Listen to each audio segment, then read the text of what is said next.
So hello everyone. Can someone just confirm that you can hear me? Yeah. Perfect, thank you. Okay, I know there's quite a few people joining just now, so I'm just going to wait a minute as that sort of last few people join. But in the meantime, can I just highlight the QR code so that if you haven't completed the pre-webinar survey, please can you do so? It's really helpful for us just to help in our planning of future events. And kind of justify us hosting these events as well, so that's really helpful. So I think the numbers are still creeping up. We'll just wait a couple of minutes.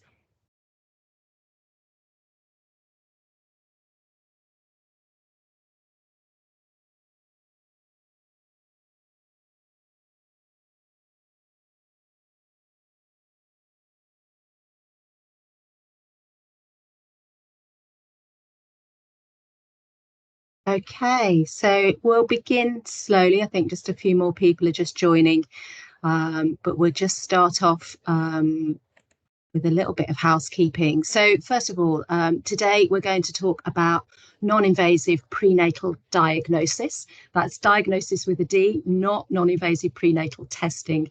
And if you're sitting there thinking, I'm not sure of the difference between the two, then we will explain this to you later on.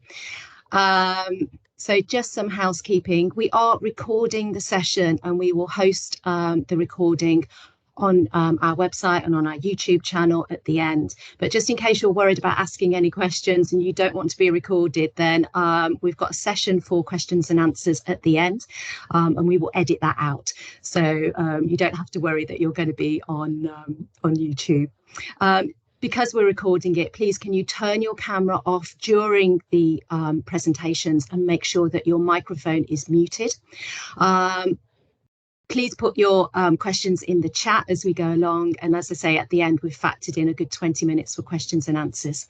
And don't forget to do the pre-webinar survey if you haven't already. There's a QR code and you were sent a link as well with the joining details.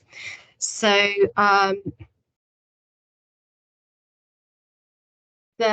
today is a co-production between ourselves in Central and South Genomic Medicine Service Alliance and our colleagues in North Eastern Yorkshire. I think we'll just start off by introducing ourselves. So I'm Karen Creed. I'm lead midwife for Genomics in Central and Southern England. I work for Central and South GMSA. If you don't know what a GMSA is, you're going to find that out as well. And if I can just ask my co-presenters just to introduce themselves. So starting with Beth. I apologize, I don't think my camera is working. I'm not sat at my usual desk, but I am here. My name is Beth Young. I'm a principal clinical scientist working in the prenatal and reproductive medicine team at Birmingham Women's Genetics Laboratory. Thanks, Beth. Denise? Morning everyone, I'm Denise Barnes. I'm the lead midwife for Genomics for North Eastern Yorkshire, Karen's colleague and friend and counterpart. Thanks, Denise. Elisa? I'm Elisa. I'm a clinical fellow working in genomics, currently working on the North Eastern Yorkshire Perinatal Genomics Transformation Project. Right, and have we got Bill on the line? Is he? I don't think we've got Bill yet, but he is coming. Okay, all right. Well, we'll meet Bill later on. That's great. Thank you. So, I just want to say as well that we've invited clinicians here today, but also we've invited representatives from some of the support groups for some of the conditions for which NIPD is currently available.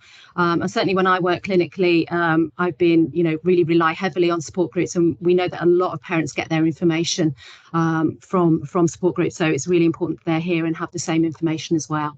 So welcome to anyone who's from any of the support groups, and hopefully we'll get your feedback on the event afterwards as well.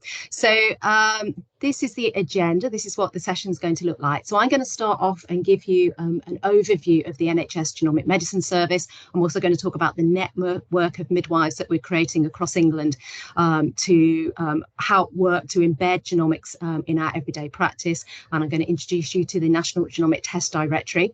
We've then got Beth, who's going to talk about NIPD from a laboratory perspective. So having a look at the sort of science behind testing. We've then got Bill and Elisa. They're going to talk about clinical genetics and NIPD and have a look at a patient perspective. And at the end, Denise is going to tell you where you can find out more. And then, of course, we've got questions and answers, but do put your questions in the chat as well as we're going along. So let me start then. So I'm going to talk about the NHS Genomic Medicine Service and give you a bit of background. And I've been in post nearly a year now. One of the things that when I talk to people about what I do, lots of people are a bit confused about the Genomic Medicine Service. I'm not quite sure of the setup. So I think it is fairly new, and I think it's important that we all understand or have an understanding of what it looks like and the structure behind it. And what we've seen really on the back of the legacy of the 100,000 Genome Project is we've had a succession of papers that have been published to help embed genomics in the heart of NHS care, so bringing it routine. And I think, you know, for quite a long time in my career, genetics and genomics has been seen as being very specialist, but now what we're seeing is it's moving into everyday care, not just in maternity but across the whole NHS. So it's not just niche, it's normal, it's routine, and we all need to have an understanding. And I know that we've got a lot of midwives on the call today, and it's really important just to point out that in the standards of proficiency for midwives, it does state that we should all have an understanding of genetics, genomics and epigenetics. These are terms that we all need to become familiar with. So I've just put on some of the key papers over the last few years. So the long-term plan is one that probably everyone will be aware of, even if you haven't read it. But it did mention an overall commitment to incorporating genomics into routine clinical care. Then in 2020, we had Genome UK published. It came out in December 2020, which is the time when we were going down into lockdown with COVID just before Christmas. So I think it kind of went under the radar a little bit because I think there was a lot of other things going on at that time. But very important for particularly for maternity care and paediatric care. It talked about expanding screening in early life and looking at whole genome sequencing for newborn babies. And of course, some of you will be aware that the Generation study is coming later this year, and it's going to do just that, to establish the feasibility and the utility of using whole genome sequencing as a screening test for newborns. So expect to hear more about that this year. But it also talked about the development of non-invasive prenatal testing to identify disease. And of course, here we are today talking about NIPD that's available across the NHS. And then at the end of 2022, Amanda Pritchard launched the NHS Genomic Strategy, Accelerating Genomic Medicine in the NHS. And this lays out a 5-year plan to deliver on embedding genomics, and talked about 4 priority areas, including delivering equitable testing to make sure that everyone is who's eligible for a test has access to it. And again, that's one of the reasons we're presenting this today. But it also talked about evolving services through cutting edge science and research, and ensuring that all patients can benefit from the rapid implementation of advances that we have in genomics. So how do we deliver genomics? Well, we have the Genomic Medicine Service, and this diagram here might come up quite small on your screens, but it just demonstrates the structure. What you've got at the centre is NHS England, that of course leads on sort of commissioning and the strategy for delivering genomics. There is a genomics unit at NHS England, and I think it's important that you're all aware that we have a lead nurse and a lead midwife.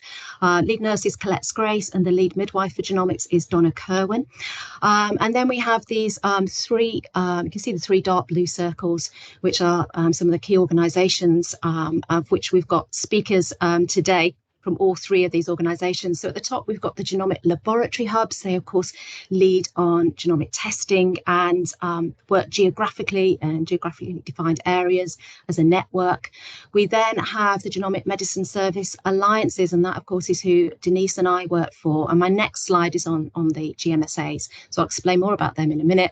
And then, of course, we have clinical genomic services, which might be better known to you as genetic counselling, and that's where Bill, who's going to be speaking to us today, works. And then you've got these other circles, so you can see they've got Genomics England, who lead on whole genome sequencing and testing and research for the NHS. We've got the cellular pathology genomic centres, and at the bottom we've got the genomics education programme, which Denise is going to talk more about at the end. And then it says and other clinical services, which is basically the rest of the NHS. So it's we have it's multi-organisational, multi-professional, and it also involves patient and public as well. So each GMSA has a patient and public involvement panel, because it's very important that we include the views and look at things through a sort of patient lens, if you like. So I mentioned the Genomic Medicine Service Alliances. There are 7 GMSAs across England, and our geography matches that of the genomic laboratory hubs. It doesn't match the geography in NHS England, so that can be a little bit confusing. We are a collection of providers that work collaboratively to help embed genomics within our given populations. So we have an education and workforce development remit. We support research and the translation of those research findings into everyday care, and increase awareness with professionals and the public with engagement throughout our geographical regions. In relation to midwifery, I think it's important to note that this time last year, 3 of the GMSAs had a lead midwife, but today we've got a lead midwife in 6 of the GMSAs. The only GMSA without a lead midwife at the moment is the Southwest, which is the orange area, but they do have Tracy Miles, who's Associate Director of Nursing and Midwifery, who leads for midwifery in that area. So we're slowly starting to create that network across England. And I don't know if there's anyone on the call that was involved in screening back in sort of the early 2000s, and we were starting to set up a screening network.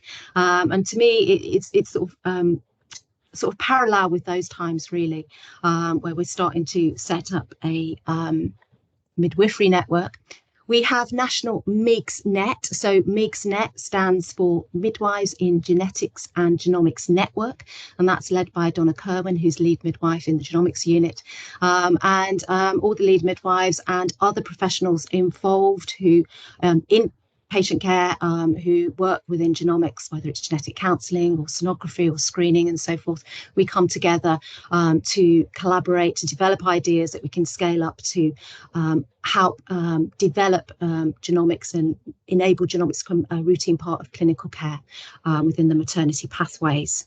What we're also trying to do is set up regional MIGS-net groups, and I know that Denise has done this in the North East, and we aim to do this in Central and South in the coming year. So have a look out for that if you've got an interest in genomics.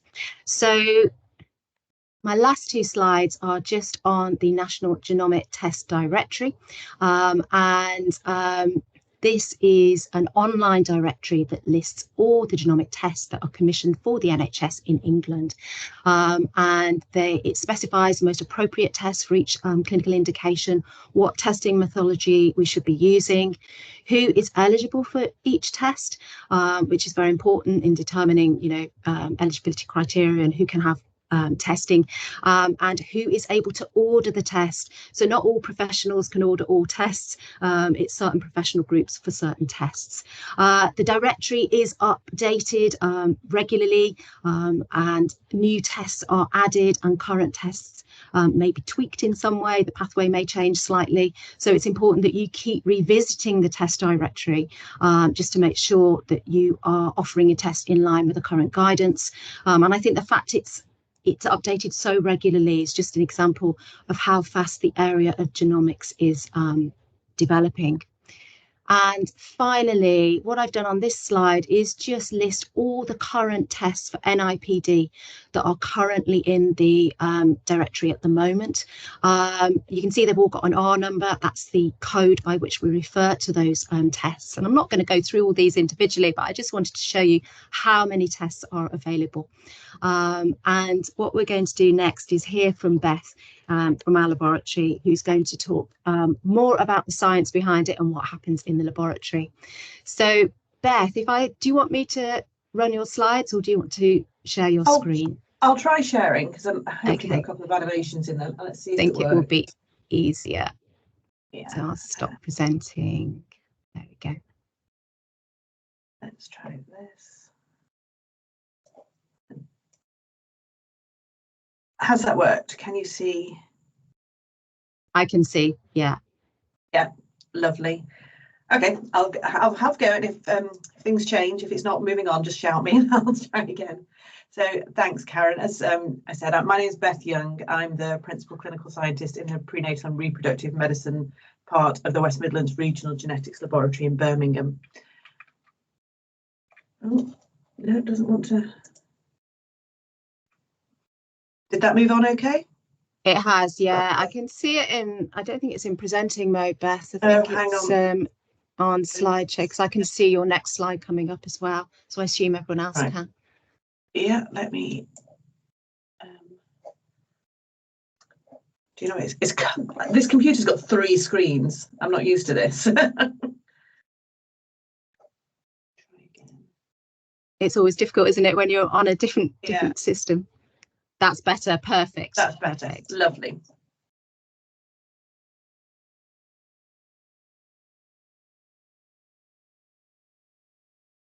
So circulating cell-free DNA is released from every cell in the body that's undergoing programmed cell death. So as the cells are breaking down, they release their DNA into the plasma.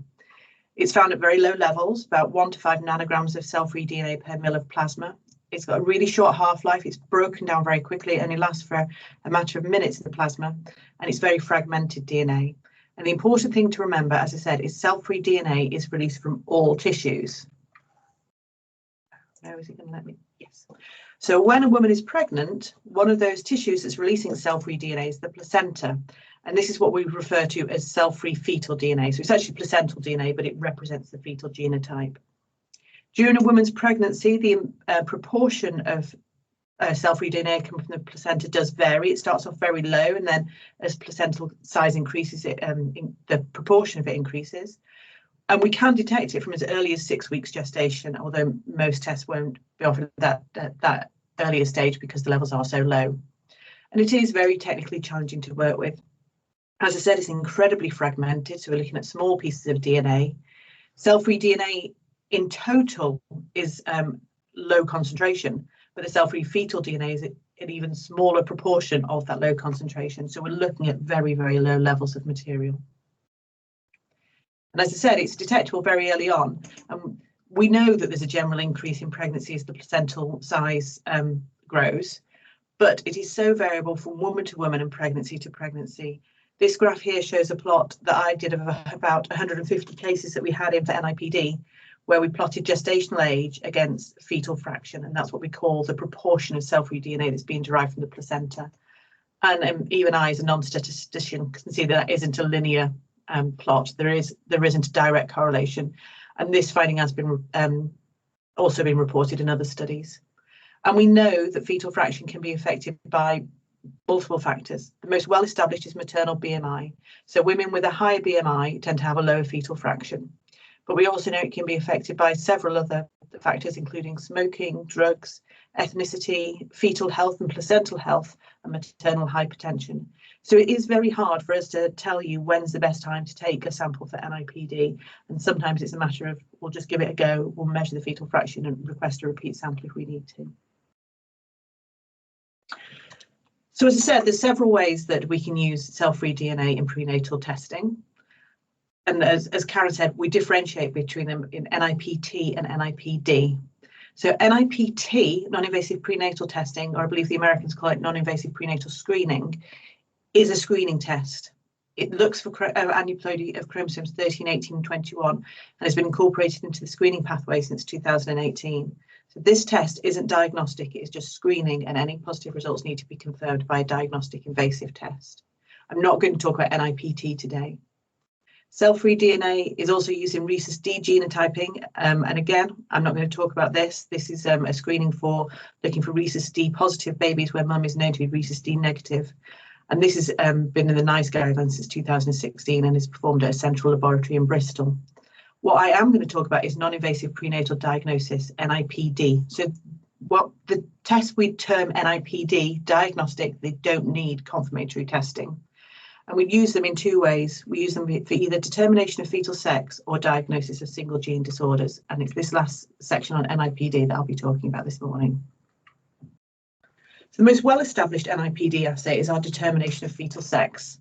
Here in Birmingham, we've been offering this service since 2019. And we can offer it for any pregnancies at risk of sex-linked or sex-limited disorders. And also more recently, we've been getting some referrals where fetuses have maybe ambiguous genitalia later on in pregnancy. So what I'm trying to get across there is we only offer this test when there's a clinical need to know the sex of baby. We can offer this testing from quite early on, as early as 7 weeks gestation. And we prefer to only do it for singleton pregnancies, although we have been known to do it for twin in extreme situations, but that tends to come with a lot of additional riders. And all we're doing when we do non-invasive fetal sexing is we look for presence of the SRY gene, which is on the Y chromosome in mum's plasma. So we assume that mum has no Y chromosome herself. So if we're picking up the Y chromosome in her plasma, it must be coming from a male fetus.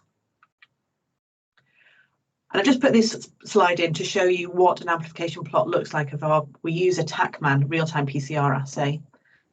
Across here, you can see the number of cycles of your PCR, and this graph here shows the amount of PCR product we're generating. So as the PCR cycle goes on, we get more and more PCR product from our template that we began with. So we have two assays that we do in our fetal sexing. We have a control amplification using the CCR5 gene, and that just shows us we've put DNA in our amplification and it works well. And we have the SRY amplification looking for Y chromosome. So in this case here, we've got lots and lots of amplification. You see that lovely curve like I showed you before, coming from the SRY gene. And we can also see amplification coming from the CCR5 gene, our control. So we can say in this sample, there's the SRY gene present, and so we would report this as pregnancies predicted to be male. In this example here, we're seeing no amplification from the SRY. We see a bit of this is background noise just at the start of the cycle, but we're not seeing that lovely exponential curve. And that's why the control amplification is so important, because this shows us that the PCR has worked. There was DNA in the sample, but no Y chromosome. And so we can say this fetus is predicted to be female. Do you want me to put it? Oh, you got it. Oh, is it okay? Everything? No. There are riders we always include on these reports. There is the possibility of a false negative result. And the reason for this is we're inferring a female result. So we're saying we're not picking up any Y chromosome. So it is possible that you could get a false negative because of insufficient fetal material in the sample, particularly if the sample's taken in early gestation. So if the sample is taken under 9 weeks and we see no evidence of SRY, we do report that there's a very small chance that this result could be due to insufficient fetal DNA in the maternal sample, and please send a repeat sample approximately a week later to confirm a female result. I have to say I have never seen a female result turn male in the confirmatory sample, but we do always request that to be sure. There's also the positive and false positive result, sorry, and that's when a female pregnancy is called male. And the most likely reason for this is if there was a vanished male twin in an ongoing female pregnancy, and we know this can happen, vanished twins in up to 0.7% of pregnancies. But again, our assay is so sensitive that I've never seen a true false positive result. What we do sometimes see is some evidence of SRY, but not enough to meet our threshold. So we would report this as inconclusive and ask for a repeat sample. So we will only issue a definite female or a definite male when we're absolutely confident of the result. Moving on now to NIPD for single gene disorders, there are two assays that are currently in use. There's the RHDO, or relative haplotype dosage assay. This is a linkage type assay, and I'll explain later on what I mean by this. And we can use RHDO to look at both maternal and paternal inheritance.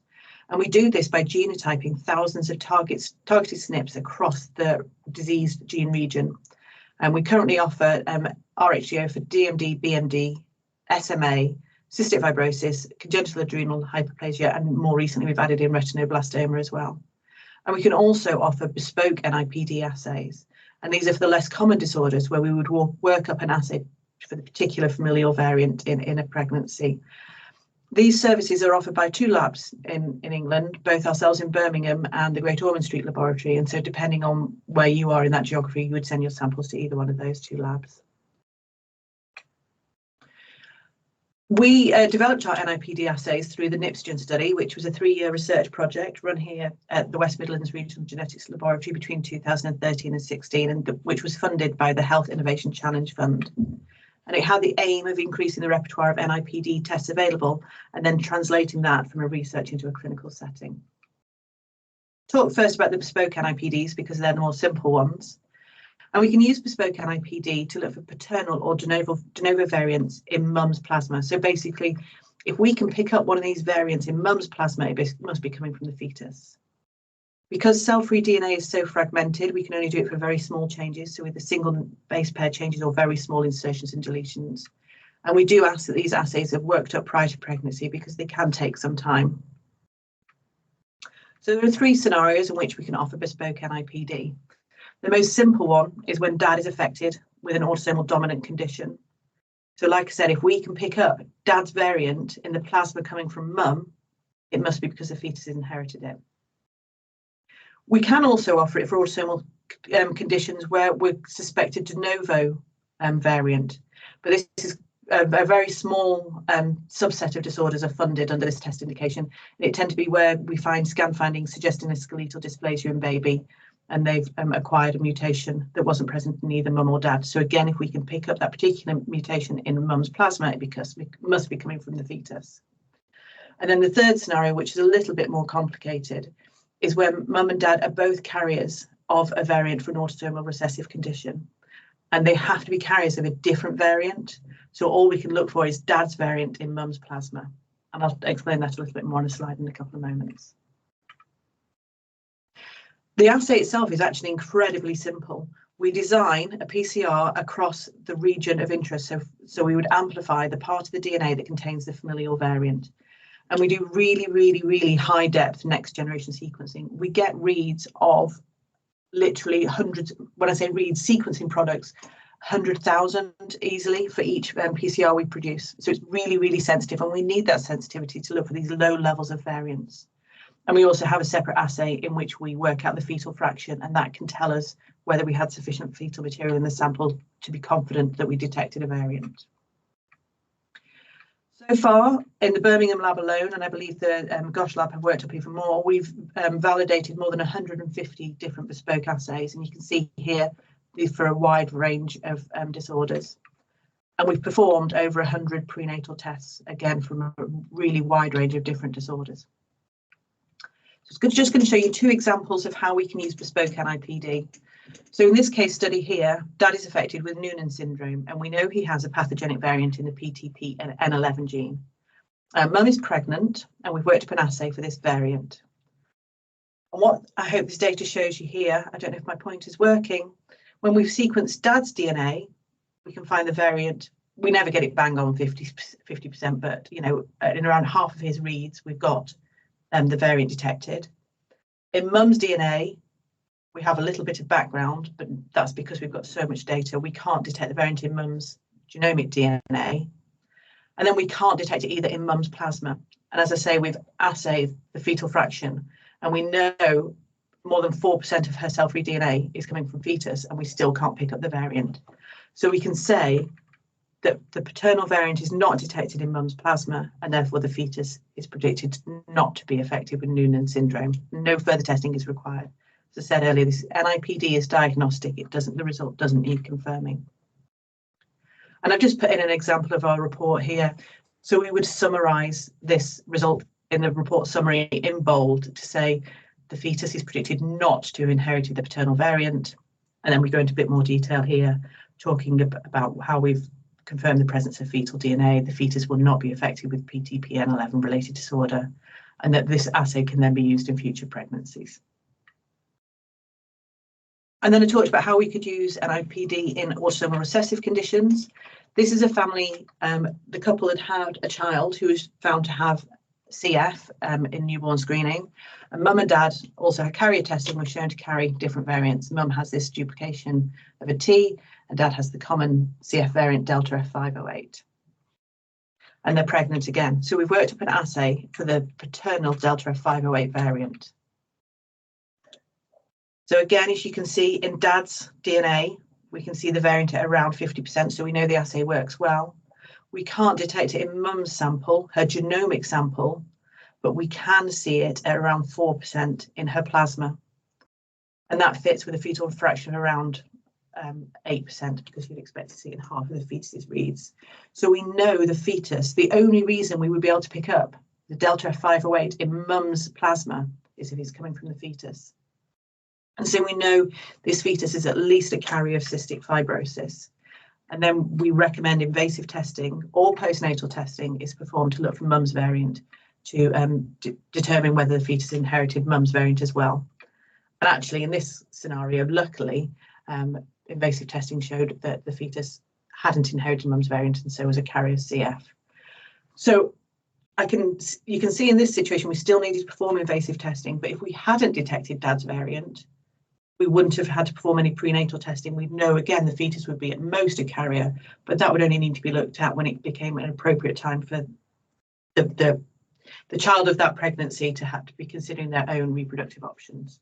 So in 50% of these cases, we wouldn't need to perform an invasive test. And again, similarly, we give a report summary saying the fetus has been predicted to inherit the paternal variant. Testing for the maternal variant is detected. And as I say, that's then up to the family whether they want to look at that prenatally or postnatally. I have performed an audit of our first 90 cases that we did bespoke NIPD for. As you can see, the majority of them are autosomal recessive and dominant. We don't get so many de novo variants. And as you might expect, the de novo variants we've never seen, never actually detected a variant. We got follow-up from 10 of the variant detected pregnancies. 4 of those were from autosomal dominant conditions. And interestingly, all couples chose to continue with their affected pregnancies. And these were pregnancies affected with a variety of disorders: FAP, NF1, bronchio-otorenal syndrome, and osteogenesis imperfecta. So this shows us that some families are choosing to use this test just for information to prepare for what might be ahead. Of the 6 autosomal recessive conditions where we detected the paternal variant, 1 pregnancy was confirmed affected postnatally. So, as I said, the family chose not to look for the maternal variant in pregnancy and had that testing later on. 2 pregnancies were predicted to be affected by invasive, so they had inherited the maternal variant as well, and both of those pregnancies were terminated.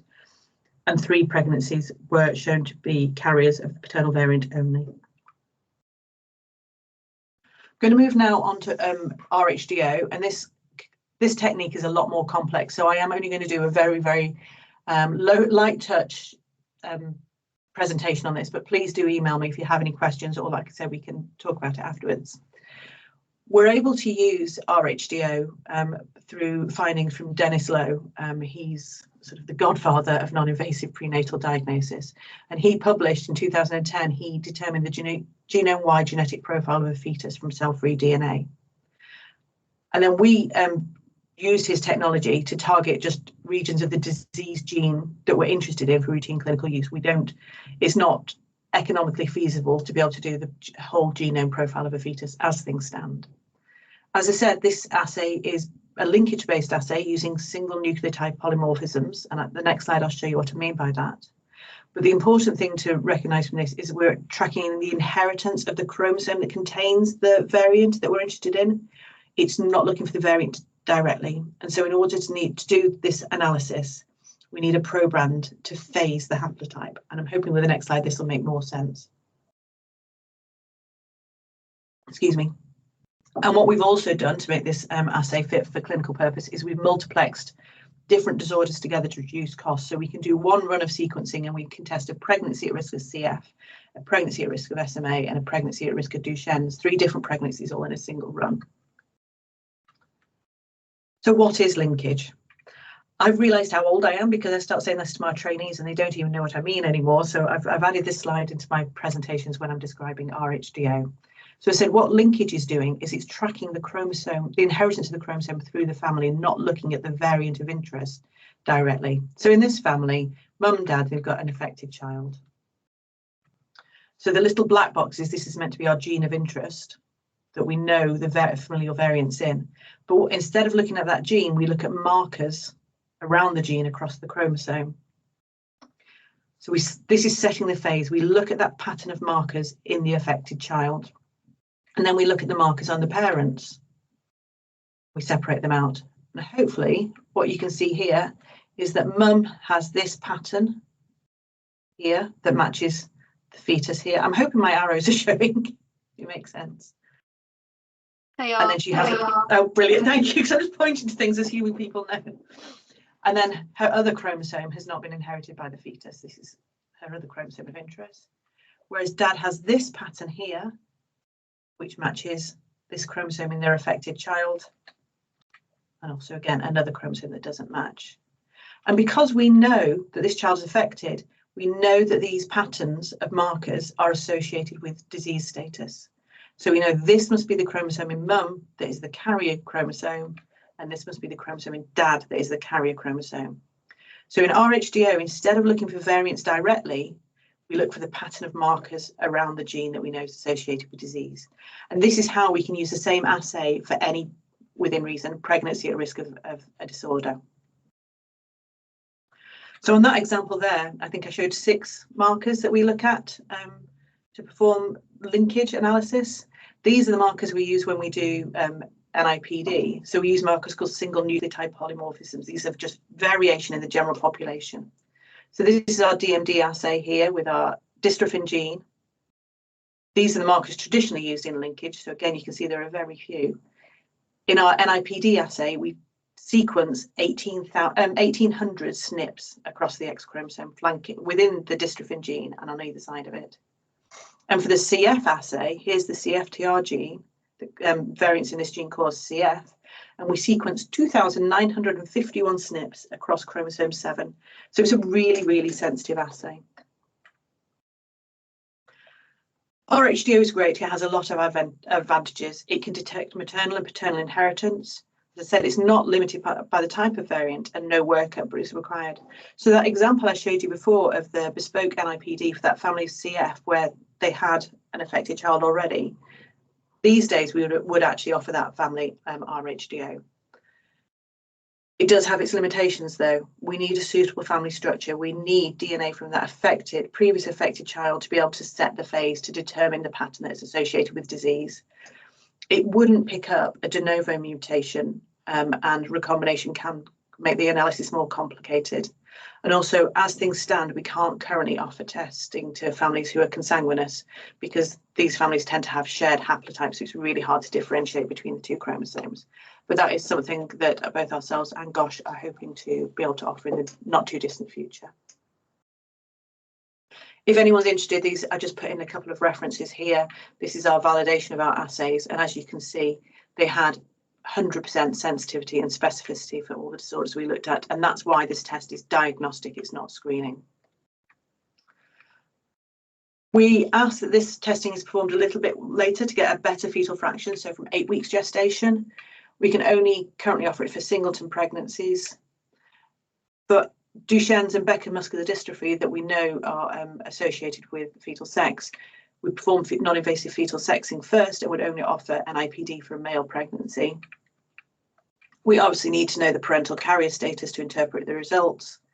And the samples we need are genomic DNA, so it can be bank DNA from mum, dad, and their suitable reference sample, their previous affected child, and then a fresh blood sample taken from mum at 8 or later weeks gestation, from which we will extract cell-free DNA. I'm going to very quickly show you how we do the analysis at a very simplistic level for NX-linked disorder, and I'm hoping it will make sense. So what we do is we use SNPs that are heterozygous in mum, so in other words, she has a different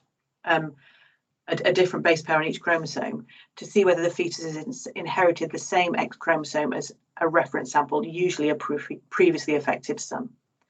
We don't actually, for this assay, the X-linked one, need paternal sample because we're not looking at anything the fetus has inherited from dad. And X-linked is slightly different. As I said, we would usually use as the reference sample a previous son of the pregnant woman, but there are other options available, but I think we don't have time to go into that today. So again, instead of looking at that thousands of SNPs, I'm just going to look at 6 SNPs here. We sequence the previously affected boy, because he's a boy, he only has 1 X chromosome, so we only have 1 haplotype.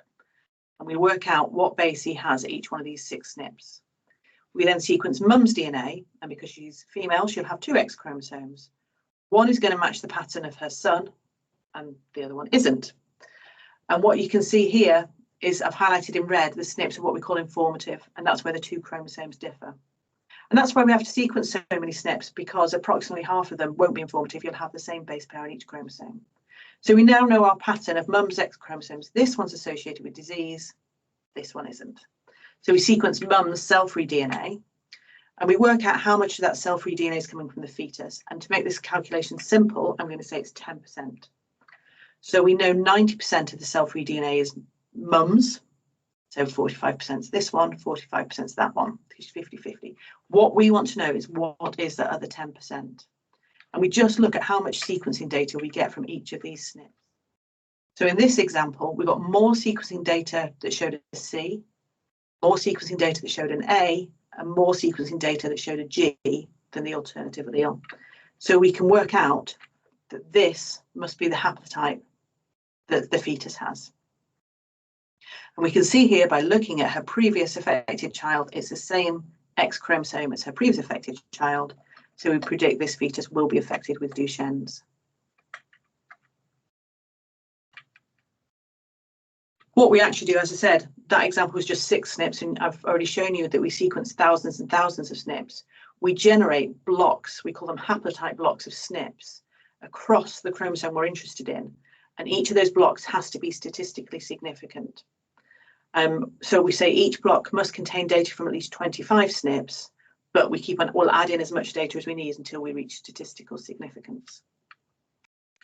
So as I said, we generate these haplotype blocks across the region of the disease gene. And to increase our sensitivity even further, we perform this analysis in forward and reverse direction, so we get different grouping of SNPs. And this is what our data looks like. So we've got our dystrophin gene with our informative SNPs marked here on the green triangles, and we have these haplotype blocks. So if they're red, it's the same haplotype as her affected son, and if they were blue, it would be the opposite haplotype to her affected son. It would be the low chance haplotype. And as I say, we do the analysis in forward and reverse. So again, you can see here that this fetus has inherited the same haplotype as the woman's affected son. And so we would issue a report to say that this pregnancy is predicted to be affected with DMD, sorry. I'm not going to talk about the autosomal recessive today because it is far, far more complicated, and we don't have the time. But again, we're looking this scenario. What I will say is we're looking at SNPs where for paternal inheritance, dad is heterozygous, so each of his haplotypes has a different base pair, and mum is homozygous for the same SNP, and vice versa for the maternal inheritance. And obviously for autosomal recessive conditions, we have to do 2 analyses, one for maternal inheritance and one for paternal inheritance. But it's the same concept. You're looking at these haplotype blocks across the region of interest. And again, just an example report to show you what it would look like, that we would, as always, do a summary in bold at the top to say whether or not the fetus is predicted to be affected or unaffected. So I said we can only offer this testing for singleton pregnancies. That's because if you had a multiple pregnancy, it would affect those SNP allele ratios and complicate the analysis. And this again does include vanishing twin. If the fetal fraction is low, it might make the result less clear. So we would always ask for a repeat sample if there were any doubt. As I say, we don't currently offer this testing for consanguineous couples because it reduces the number of informative SNPs. You have fewer SNPs where mum and dad are different. As I said, the assay doesn't look for the mutation itself, so it wouldn't detect a de novo mutation. And also we found that, well, we knew it would, but we were surprised with, in hindsight, how clear it was. If there is a recombination on the chromosome of interest, you can see here, so in this pregnancy, it goes from being the low risk haplotype to the high risk haplotype. And that's because a recombination must have happened on the X chromosome here. But because we map where the familial variant of interest is, we can work out whether the recombination is close enough to have affected the result. And again, if we have any concerns, we would include that in the report to say it was a suboptimal result and recommend further testing. So here in Birmingham, we started off with a DMD, BMD and SMA service back in 2016. In 2017, we started our service for CF. And more recently, we've started offering testing for CAH and retinoblastoma. We can currently offer testing for around 6 different pregnancies each week, and we aim to issue a result within 14 days, and I believe our average is currently 11 days.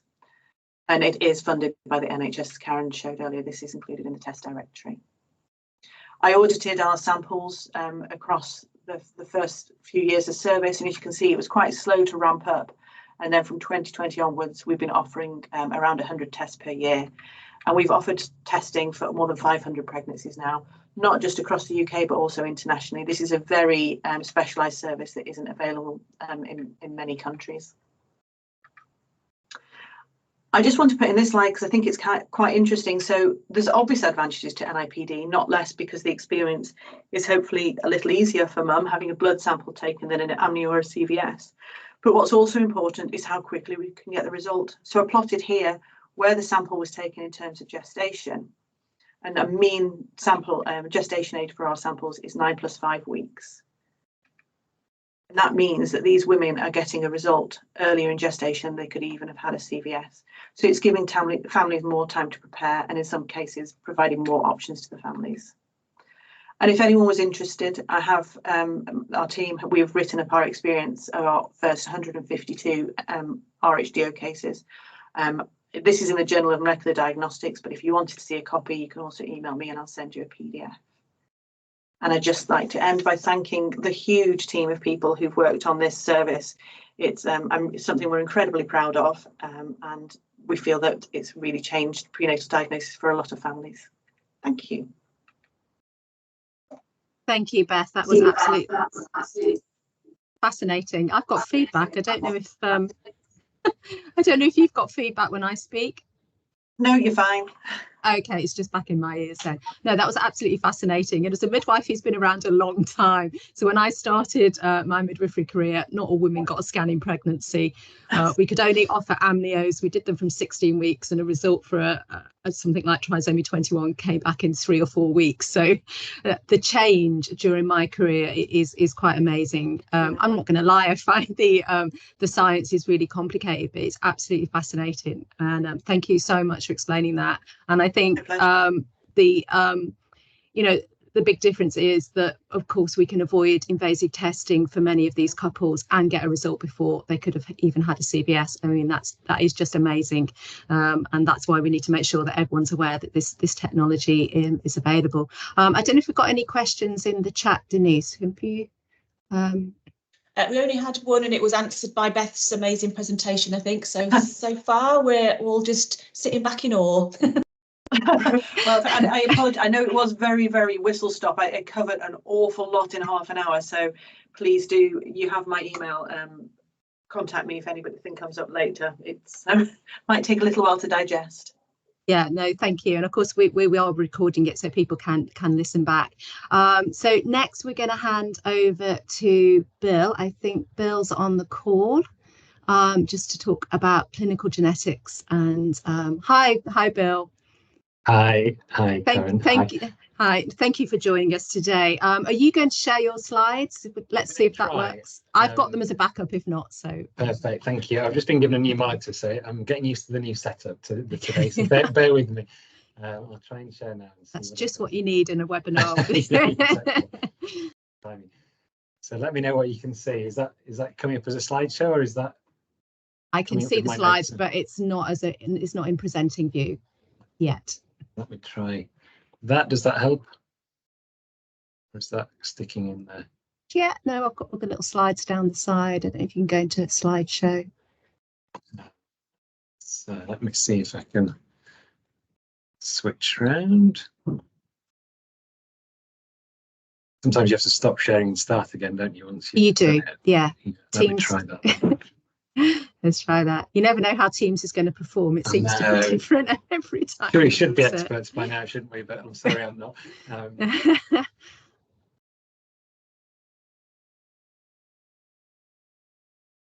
Perfect. That's great.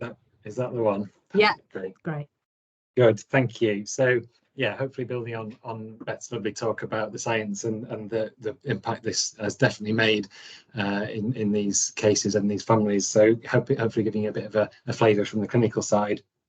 and a bit of an overview about what happens when people are referred to genetics, to think about NIPD and to think about some of the mechanics, although with a bit of a health warning that might vary across the country a little bit with different pathways. So people might want to check with their local services as to how it's set up locally. But in Leeds, most people will come through clinical genetics for NIPD testing. So just to say a bit more in terms of what I'll be talking about today. So how we refer patients in, what sort of happens in the appointments, and then just another couple of case examples, just to sort of give as I say, a flavour of how this can have such an impact on some of the families we see. Thinking about who we get referrals from, and that can be from anyone involved in terms of the pregnancy, including from patients themselves. So particularly for known families, we'll often have people contacting us to explore options again early in pregnancy who we've maybe seen preconceptually. But this kind of summarises the range of people that we might get referrals from, and to say that it's ASAP, as Beth says, some of this takes time, and we might need to do some work to establish whether NIPD is possible or what the options are. So the sooner the better in terms of when that referral comes in. And we would usually try and see people within a week in Leeds to make sure things are move forward quickly, so we have an urgent clinic caseload to facilitate that.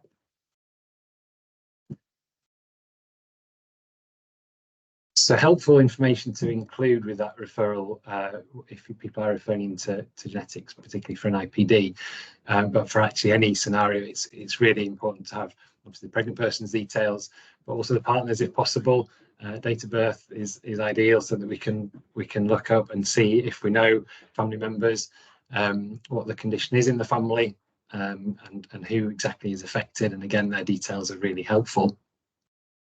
For conditions that are recessive, do we know if one or both parents are carriers already? Is some of the information already there that we can use to start that process of assessing what might be available for that situation?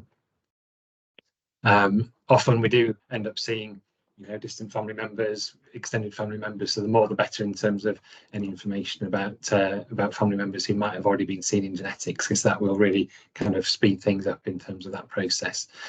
And as I said, the earlier the better, or before pregnancy ideally for some of these scenarios, particularly where work might need samples from other family members to make sure an NIPD would be available is good. So what do we actually do when we see these families and couples? So like most clinical genetics appointments, we would often do a family tree to collect some of that information that we need. As well as getting a bit of a rapport and a bit of a kind of understanding about communication in the family, particularly if we need samples from other family members. That's really helpful to kind of know, is that going to be an easy thing to do? Obviously in pregnancy that can be quite a sensitive time, and people might not already be aware of the pregnancy in the family, so that needs some careful thought. In this scenario, we'd be talking about what the options are, including an NIPD, but some of the other options that I'll mention in a minute, and what we'll need to do to organise any testing. We have the luxury, I guess, of long appointments in genetics, so usually that's a 30 to 45-minute appointment slot that we have to cover all that. So hopefully we've got plenty of time to go over questions, to think about exploring, their motivations for testing, and to get a good handle on what the best route might be for them. And just to say a bit more about the family tree and how that is helpful, not only does it give us information about the condition, but also other conditions that might be relevant in terms of the pregnancy or in terms of genetics. We don't necessarily expect all this in the referral, but this is what we would build on in that appointment. The more information we have, the better in terms of beforehand, but we'll expand that at the time. And in the process of that, we'll be thinking about what samples we might need and what the options might be for that particular inheritance pattern. So on the left, that's a typical dominant family history, whereas on the right, that's where the orange symbol is the affected individual. That would be a recessive condition, usually like cystic fibrosis or something, or some recessive. So when we come to thinking about what the testing options are in that discussion in a current pregnancy, so we would hopefully summarise what Beth's done so well in terms of explaining what the basis is of NIPD and what the caveats are, what the drawbacks might be. Multiple pregnancies, vanishing twin. There are some scenarios where NIPD may be problematic, and that it's got some limitations because of the need for samples, etc. So we might be also discussing other options in that context. So clearly invasive testing is usually always an option where NIPD is available too, or couples may decide, or individuals may decide that they don't want any testing, and in which case we might be thinking about would extra monitoring be advisable or recommended? Would it be appropriate to refer to the fetal medicine team for that? And it may not be appropriate or part of the discussion in a current pregnancy, but we often do talk about other routes as well, including pre-implantation genetic testing or other routes such as gamete donation and adoption, which people may want to know about too. So organising the testing itself, so as Beth said, samples would usually be sent through to one of two teams, actually Birmingham or Gosh nationally, who offer most NIPD testing. And we would arrange those blood samples to be sent directly. So again, it might vary across the country, but we often send samples out actually so that those can be done in local hospitals rather than necessarily the individuals or couples having to travel to the genetic service. And once those bloods are taken, they're sent directly to the labs. We normally say it's going to be a week or 2 weeks, or that sort of length turnaround time, depending on the scenario. And we would again give the results directly at that point once the report has been received. Specific test tubes are needed, so usually we use what's called Shrek tubes, so that's why it's sometimes important for us to be sending those out rather than them being used locally.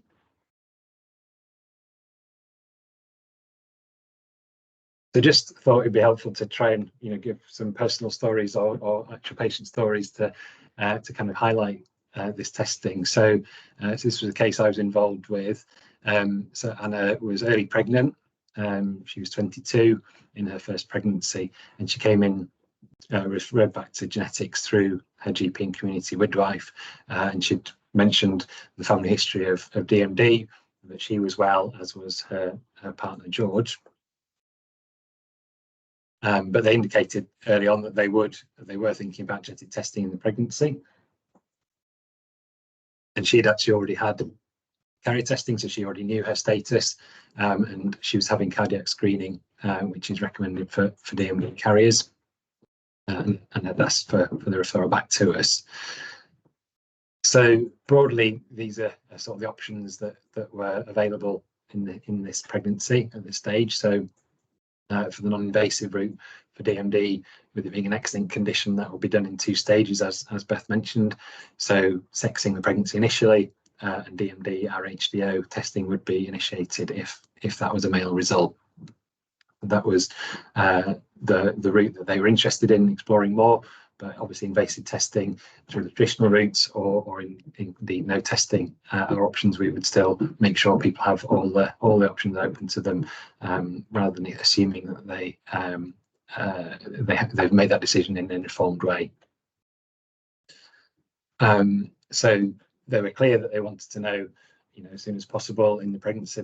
They felt they wouldn't carry on with an effective pregnancy, and having discussed and known about NIPD, they were keen to pursue that route to get things set up. That was a bit easier because actually the family were already known to us. The mum was already a confirmed carrier, and in this scenario, I think this is the same, Beth, please correct me if I'm wrong, we were able to use Anna's unaffected father to establish the linkage and the RHDO testing for the NIPD. So this is the family tree, and it kind of also highlights, I thought it was a nice one to include because it does give a sort of idea of how things have improved and evolved over the generations, in this case, in this family. So Anna and George are down at the bottom, but this is a condition that's affected, you know, in different ways, many family members. So her mum's a carrier, but also her grandmother, whose brother was affected with the condition. And when Marie had testing, well, when she had testing herself, that wasn't genetics, that was I think CK analysis, which showed that she was a carrier. So when she was thinking about children, testing wasn't an option in terms of prenatal testing, other than it was possible to sex the pregnancy on a CVS or amnio, I'm not sure which she had, and she actually made the difficult decision to TOP males without actually knowing whether or not they would be affected, but knowing that there would be a 50-50 chance of that, which is, you know, clearly a much different situation than we have now, fortunately. And Marie's two sisters had actually decided not to have children at all to avoid the risk of having a child with DMD. But by the time Anna's mum, Sarah, was thinking about starting her family, testing had become, genetic testing had become an option, and genetic testing confirmed that Sarah was a carrier, which then enabled her to have a CVS with a genetic test that was able to confirm whether or not a male pregnancy was affected. And she actually had a TOP for an affected male, but then went on to have an unaffected male. And then also had CVS testing in Anna's pregnancy, which showed that she was female, so no further testing was done. And clearly this has had a huge, you know, burden in lots of ways on different family members. But what was really nice to hear was that both Sarah and Marie kind of verbalized how nice it was that they could feel that Anna was in a different position, and helped alleviate some of the guilt, actually, that they felt that they were having daughters who were potentially having to go through difficult situations in pregnancy, and how NIPD has removed some of that feeling of it being that sort of sense of burden. So coming back to thinking about the pregnancy with Anna, so we'd arranged a scan to be done at about 8 weeks, which is important to try and get an accurate gestation, so that we're doing the testing at the right time, and NIPD bloods were then taken. Obviously that two-stage process meant that we initially had the result that showed that the baby was male, but fortunately 2 weeks later the RHD analysis showed that this baby was an unaffected male, and the pregnancy was continued, which was a really nice kind of outcome, but both for Anna and the family in that pregnancy. And then just another example, just say sort of different sort of scenario and different condition. So this was Lara, who was a bit further on in pregnancy, again her first pregnancy, and again she was well, as was her partner Andrew. Andrew has achondroplasia. So they were keen to know what the options were to know in terms of the pregnancy, whether they would have achondroplasia or not. And that was partly because Andrew's own experiences, and knowing that it's often helpful to kind of know in advance to kind of prepare as well for themselves, to know whether that might be important in care in the early days. So they did want to think about testing. And again, thinking about the range of options, so a non-invasive test will be an option because it's paternally inherited in this scenario, as well as invasive testing or not having testing at all, and potentially extra scans to look for any signs of achondroplasia. But they did feel that that knowing early would be better for them, to give them that preparation time. So they did opt to have non-invasive, and again after that scan was done about 8 weeks, bloods were sent off, and a couple of weeks later that showed that the gene change was present, so we would be expecting pregnancy to have achondroplasia, but this was very much for them information rather than something that would change their decisions about whether to continue the pregnancy. So hopefully that's given a bit of a sort of clinical flavour to NIPD and the real value that it can have, as I say, and it's been such a step forward, and it's made such a difference to lots of these families, and you know, not always possible, as we say. And I think the key thing is that we've got Beth and her team who are on standby with queries, and knowing that we can contact them to just check whether the scenario fits with NIPD. But more and more that's a yes rather than a no, which is really nice. Thank you, Bill. That was really interesting, and especially the case studies. You know, just seeing how the options have changed sort of through for different generations in the same family, and the NIPD, you know, can give more information at an early gestation to empower people to make choices that are right for them, which is so important. Yeah, thank you. Questions. Let's have a look. Have we got any questions in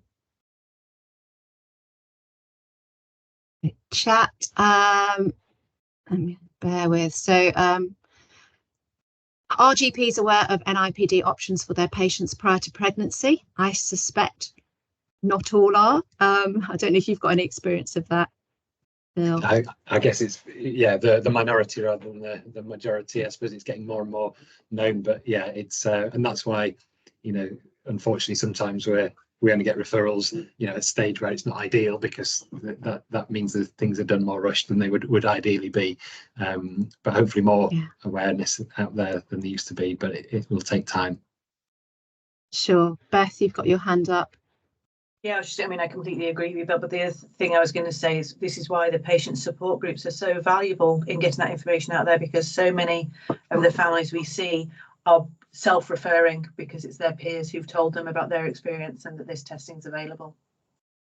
That's really interesting to hear, and I think we have a role within the GMSA to connect with primary care and to sort of spread the word really about NIPD, which is something we need to think about taking forward. Yeah, so thank you. And there was just a question about cost, which I know you've put an answer in the chat, Beth, but just in case anyone can't read the chat. So it says, I understand that the cost 1,300 is available on the NHS. Is this funded via the maternity care pathway, or does the individual trust where the woman has booked for pregnancy pay for this additional service? And I think, Beth, you confirmed that it's funded via the National Genomic Test Directory, so it's centrally funded. So I think you as the laboratory, do you apply for that funding from NHS England direct? Yeah, that's right. So the NHS, yeah, so it's, and I think that's really important to make sure we've got equity of care. It doesn't come down to national, you know, each individual trust to have to fit this into their budgets. NHS England will pay for wherever within England patients are based. Yeah, absolutely. Thank you. So I think next we've got, there's no more questions, then we're just going to go to Denise to talk a little bit about where you can find out more. And one of these resources is the G-Notes, which stands for Genomic Notes, and these are aimed at clinicians to support them at the time they're providing care to women. So that's midwives or doctors or genetic counsellors. This is information that's been created nationally and is part of the Genomics education programme, which is now called something different, NHSE education or something. But these are on the website, and they're designed into 2 tiers. And we have a women and fetal health page. So that's designed specifically for us, looking after families that are pregnant or around pregnancy, with clinical scenarios to help guide your conversation. So, for example, if you have a woman in front of you that's pregnancy is at risk of Duchenne's muscular dystrophy, and you sort of remember, oh, I think that might be inherited, I think I might need to do something genetically with this family, this will take you through that scenario. It describes the patterns of inheritance, it talks you through the options that you can explain to that family, but then you also know you've got the support of your clinical genomic services and Beth in the lab to be able to support the testing that's appropriate for that family. And as midwives and doctors, we don't need to necessarily be providing the NIPD, we just need to be able to prepare that family for going to clinical genetics and what they'll be offered during that appointment. So it really helps to support you if you have a pregnant woman in front of you that you're not quite sure what to do, you've got an inkling, but you're not quite sure. This is a really good resource, so I really recommend that you have this sort of attached to your desktop as a quick reference guide. And then you also get a bit, when I've been onto it, you go a little bit into a rabbit warren because you go onto the links, a bit like when you're on Instagram on an evening and you click and click and click. That's a little bit that happens in G-Notes when I do it. So see how you get on. I think it's a really good resource. Thanks, Karen. And then we've also got quite a wealth of education resources now out there for us in clinical genomics. So we have Most of it's funded now through NHS England, and there's a variety of resources and learning opportunities, bite-sized opportunities, G-notes that we've talked about, different teaching resources. So if you're a midwife that's looking at updating your mandatory training that you provide in your trust and you want to try and embed genomics into that, there are some resources that you can use, like there's a midwifery video that talks through where genomics fits into midwifery care. That's a really good resource to use. And then it helps to standardise the information that's being shared across England, so it's really helpful. There's also further education you can do. We are approaching appraisal season, and if you're looking for your revalidation as well, we've got varying levels of qualifications that you can get in genomics. We've got the Masters, we've got the PG postgraduate diploma and certificate.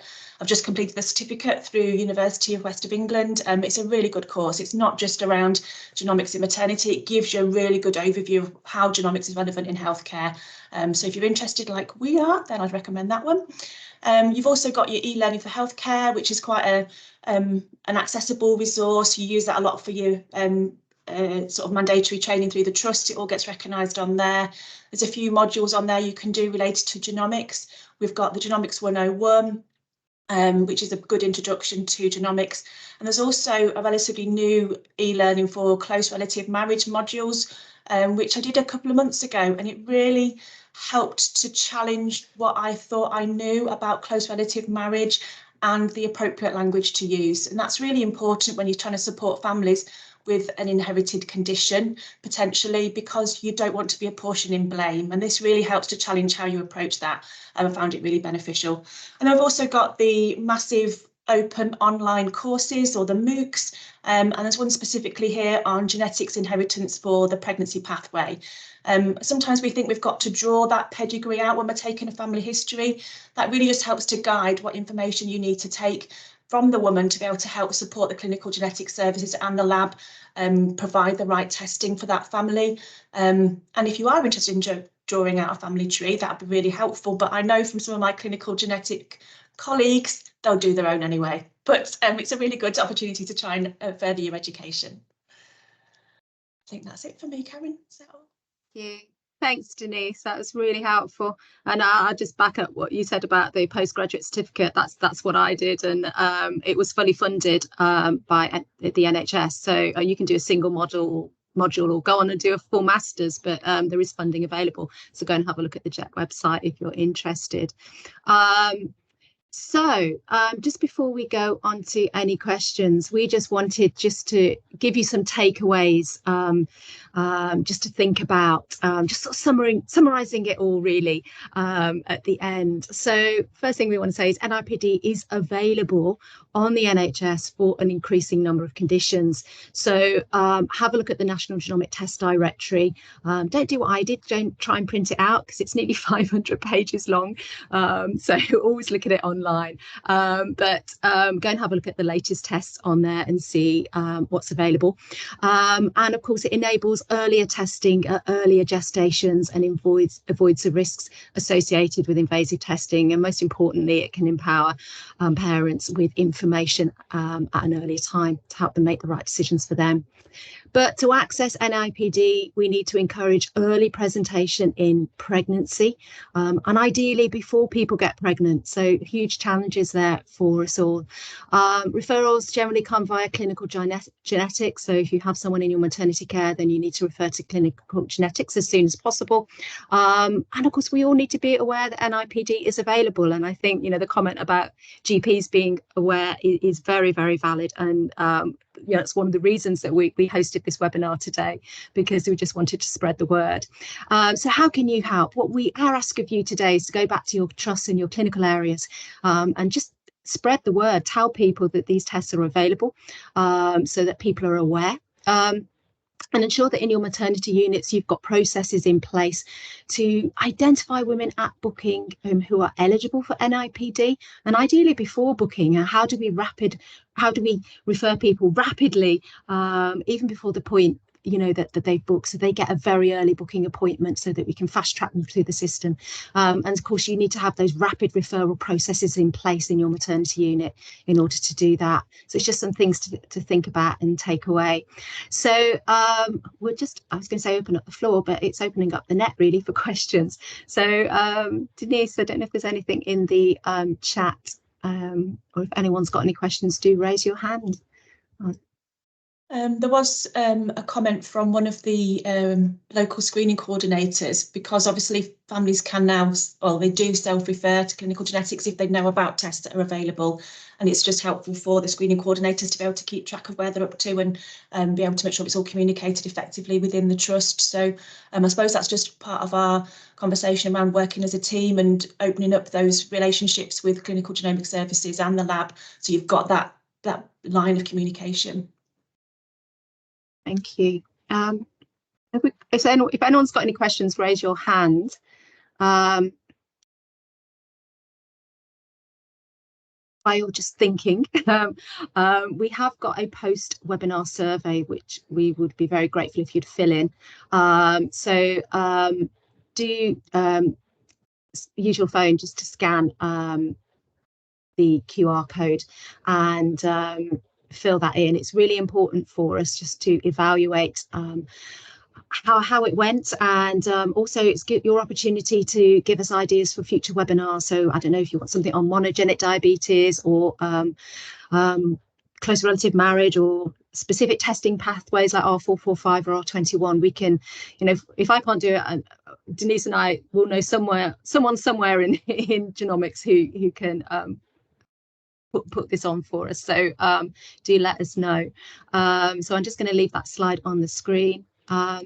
What is the link to our YouTube page to share with my colleague?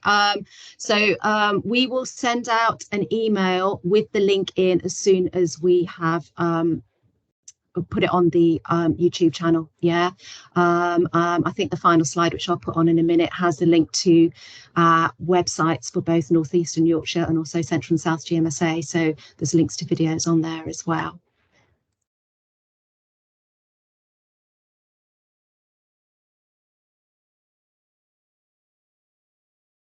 So I don't think we've got any other questions. Thank you very much to everyone who attended today. You've got our email addresses on the final slide as well. So if you just want to email us with your questions, then absolutely fine. Please don't forget to complete the post-event survey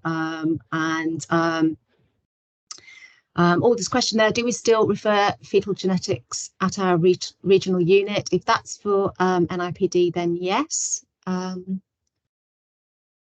But otherwise, I'm going to leave this slide on the screen and yeah, fill out the survey and yeah, come back to us if any questions. Thank you.